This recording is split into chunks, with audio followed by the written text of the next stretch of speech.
A crowd of people turned away.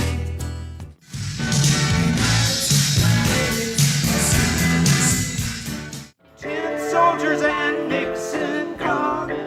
Every song on this list was supposed to disappear. A radio executive, a government official, or a national broadcasting company decided that the public should not hear it. In every single case, they were wrong. Not because the songs were harmless. Some of them were genuinely shocking for their time. But banning a song doesn't kill it, it immortalizes it. These are 10 songs that were pulled from the airwaves, and what happened next. Number 10. Lola, the Kinks. I met her in a club down in Old Soho where you drink champagne and In 1970, the Kinks released Lola, a song about a man meeting a woman in a Soho club who turns out to be something other than what he expected. The BBC didn't care about any of that. What bothered them was one word: Coca-Cola. tastes just like cherry cola. See you. BBC guidelines banned the mention of commercial brand names on air, and the lyric referenced it directly. The song couldn't be played until it was changed. Ray Davies was in the middle of an American tour when he got the call. He flew from the middle of the American tour to London, went into the studio, re-recorded the line with Cherry Cola instead.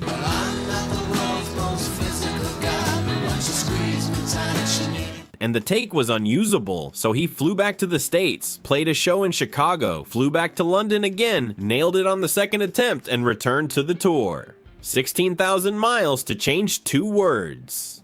The BBC played the single. It hit number 2 in the UK and number 9 in the US. The album version still says Coca-Cola to this day. Number 9, Arnold, Layne, Pink Floyd.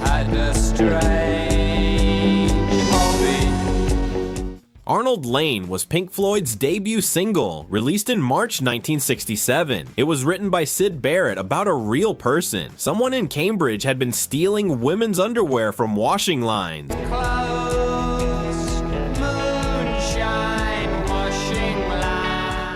And Barrett and Roger Waters both claimed the thief had hit their mother's clotheslines. Barrett turned the whole thing into a song. Radio London, the pirate station broadcasting illegally from a ship in the North Sea, banned it. A station that existed outside the law decided that a song about a clothesline thief was too much for its listeners. They said it was too risque.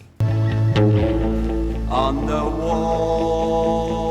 The BBC, which you'd expect to be far stricter, played it without complaint. Arnold, Layne reached number 20 on the UK chart, a solid debut for a band nobody outside London had heard of. Within 18 months, Barrett's mental health had deteriorated so badly that the band replaced him with David Gilmour. Arnold, Layne was the first and last time Syd Barrett introduced Pink Floyd to the world on his own terms. Number 8, I Am the Walrus, the Beatles. I am he as you are, he as you are, me and we are. John Lennon wrote, I Am the Walrus for one reason. He received a letter from a student at his old school, Quarry Bank, telling him that their English teacher was having the class analyze Beatles lyrics. Lennon thought that was ridiculous, so he sat down and wrote something that would be impossible to analyze. He later said, good luck making sense of that one. The song was built from 2 separate writing sessions.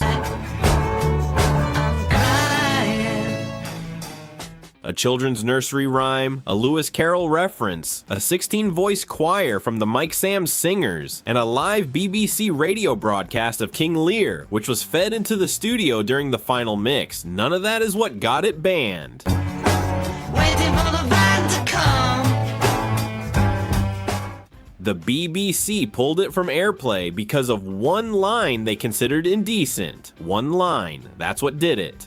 George Harrison was blunt about the ban, but the BBC wasn't budging. The song was released as the B-side to Hello Goodbye and still became one of the most famous recordings in the band's catalog. The English teacher presumably stopped assigning Beatles lyrics after that. Number 7, A Day in the Life, The Beatles. And though the news was rather sad, A Day in the Life was built from 2 separate pieces. Lennon wrote the opening and closing sections based on 2 news items. The first was the death of Tara Brown, a 21-year-old heir to the Guinness fortune who crashed his Lotus Elan in South Kensington in December 1966.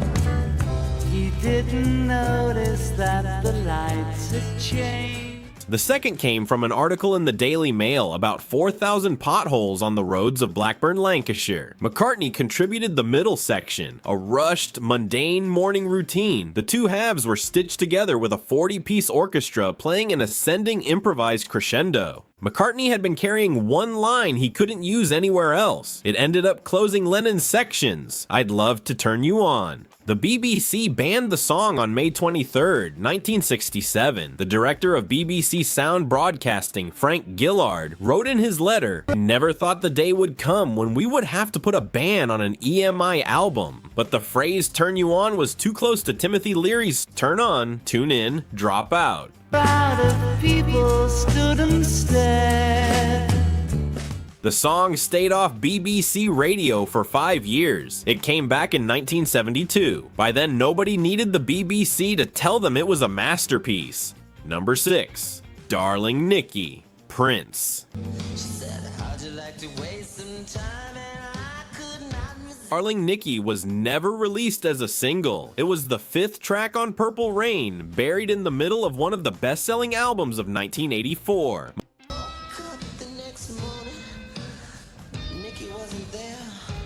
Most people would have heard it once or twice and moved on, but one person heard it at exactly the wrong moment, and it changed the entire music industry. In December 1984, Tipper Gore, wife of Tennessee Senator Al Gore, bought Purple Rain for their 11-year-old daughter. When she heard the opening verse, which describes a woman in a hotel lobby in suggestive terms, she was stunned. Me to her castle, and I just couldn't believe my eyes.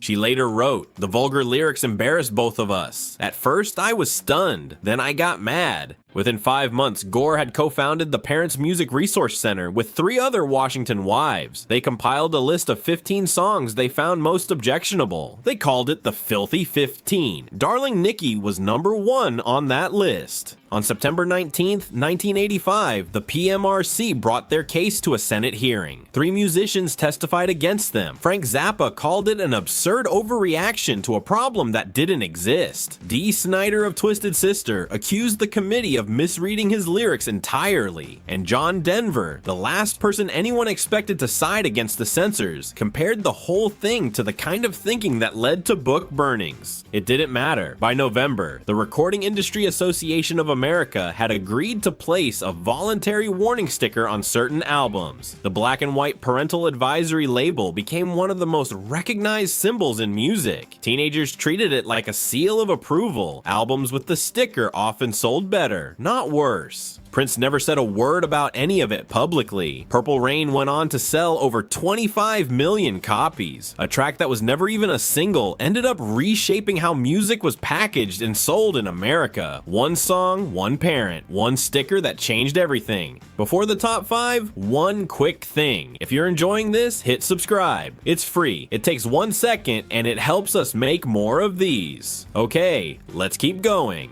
Number 5, Relax. Frankie Goes to Hollywood.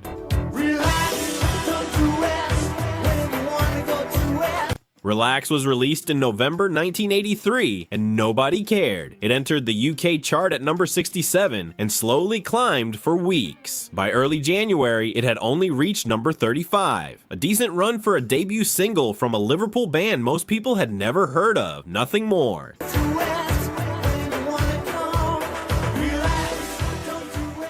Then 2 things happened in the same week. On January 5th, 1984, Frankie Goes to Hollywood performed Relax on Top of the Pops. The song jumped to number 6 overnight. 6 days later, BBC Radio 1 DJ Mike Redd looked at the lyrics, looked at the sleeve artwork, and announced on air that the song crossed a line. He refused to play it. The BBC banned it from all radio and television within 48 hours. The band had built the song around suggestive content that was hard to miss. When pressed on it early in the campaign, they told interviewers it was about motivation. Later, they admitted it was about exactly what everyone thought it was about.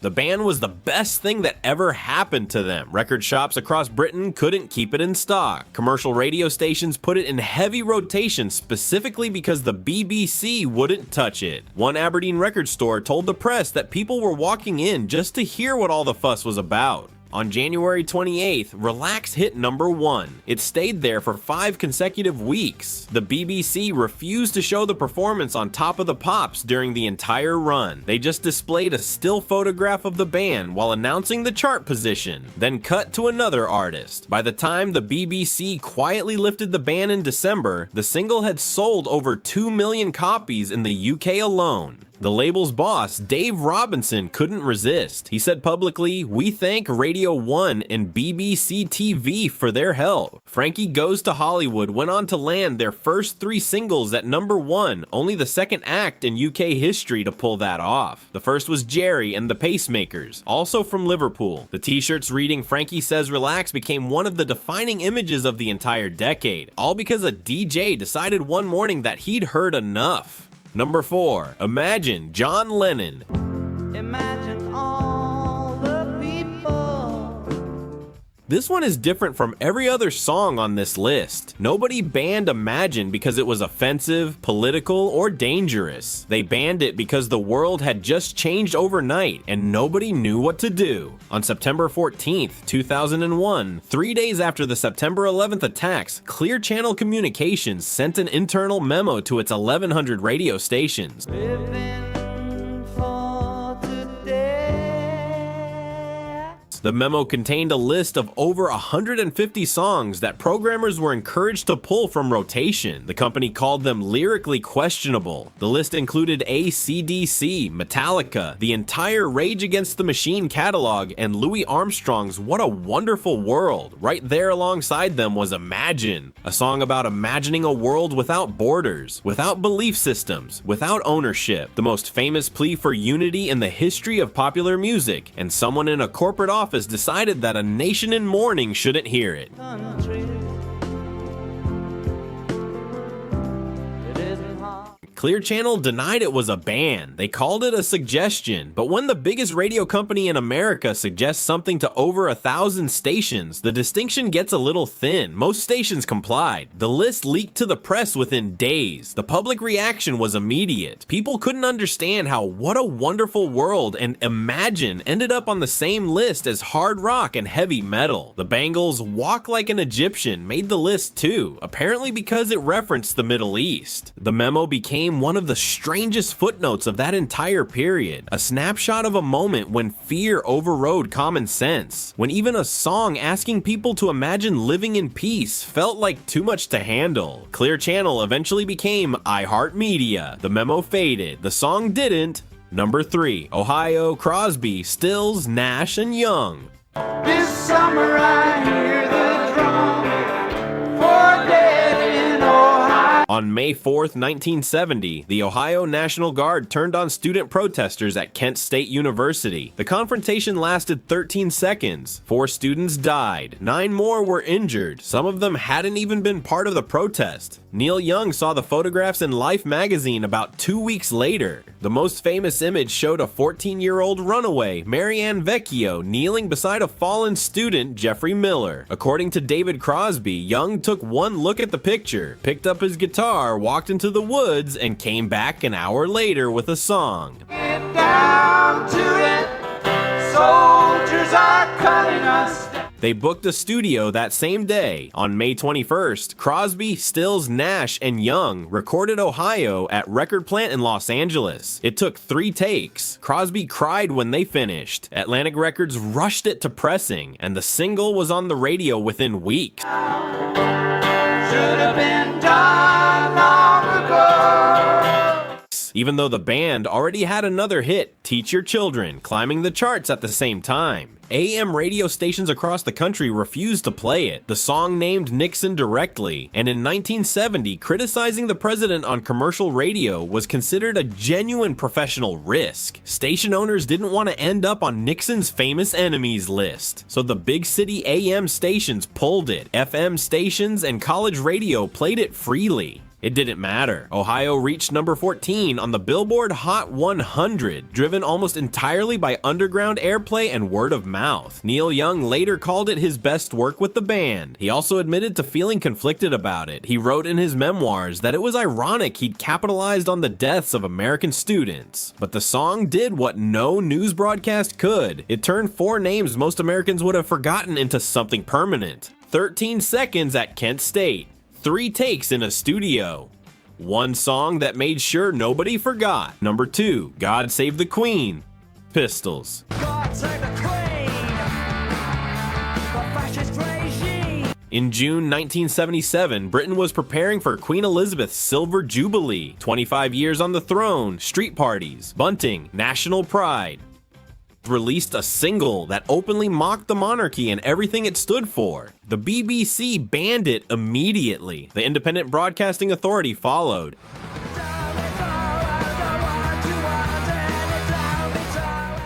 Every major radio and television outlet in Britain refused to touch it. Several high street retailers, including Woolworths and W.H. Smith, refused to stock it. The band's name couldn't even be printed in some chart listings. When it appeared on the official singles chart, it was listed as a blank space at number 2. Many people, including the band's manager Malcolm McLaren, believed the chart had been rigged to keep it from reaching number 1 during Jubilee week. The British phonographic industry has always denied this, but the controversy has never fully gone away. The Queen, she ain't no human being. On June 7th, the band hired a boat and performed the song on the Thames, right outside the Houses of Parliament. Police boarded the vessel when it docked. McLaren was arrested along with 10 others. The footage made every newspaper in the country. Members of the band were targeted in the streets. Johnny Rotten ended up in the hospital after an incident outside a pub. Paul Cook was set upon near a tube station. Being a Sex Pistol had become dangerous. None of it mattered to record buyers. God Save the Queen sold over 150,000 copies in 5 days. It remains one of the best-selling singles in UK chart history. A song that couldn't be played on any station, sold in most shops, or even named on the chart became the defining anthem of an entire movement. The establishment tried to make it disappear. Instead, they made it permanent. Number 1, Louie Louie, the Kingsmen.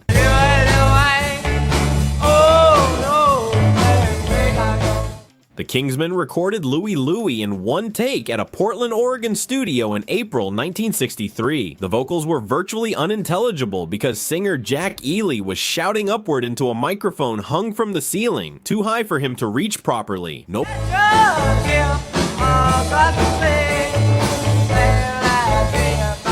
Nobody thought much of it until concerned parents began writing to the FBI and the FCC, claiming the lyrics contained indecent language. The FBI investigated for 31 months. Agents played the record at every speed. They reviewed it forwards. They reviewed it backwards. They obtained the actual written lyrics. They interviewed people involved with the recording. The one person they never contacted was Jack Ely, the man who actually sang the words. In 1965, the Bureau issued its official conclusion. They were unable to interpret any of the wording in the recording, unintelligible at any speed. The investigation made the song more famous than any radio campaign ever could have.